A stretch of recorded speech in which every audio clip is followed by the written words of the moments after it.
Episodi 3: Siri ya damu. Kwenye giza la kanisa, kelele za watu na fujo zinatawala. Baraka anahisi mkono wa mtu ukimvuta kwa nguvu kuelekea mlango wa dharura. Ni Laila. Wanatoka nje na kuingia kwenye gari lililokuwa likisubiri kwa injini inayowaka. Unajua nini kuhusu Cynthia? Baraka anafoka huku gari likiondoka kwa kasi. Laila anamgeukia, macho yake yakiwa na huzuni.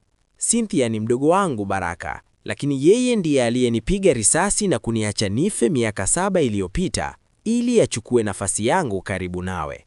Baraka anapigwa na butwaa. Lakini kwa nini sasa? Kwa nini anataka kuniua? Laila anacheka kwa uchungu na kutoa faili la siri. Hatafuti mapenzi yako Baraka. Anatafuta siri ya kampuni ya baba yako ambayo umerithi, na sasa kwa sababu hujaikamilisha harusi, atakuja kutuua sote wawili. Ghafla gari lao linagongwa kwa nyuma na lori kubwa na kuwafanya wayumbe kuelekea ukingoni mwa mlima.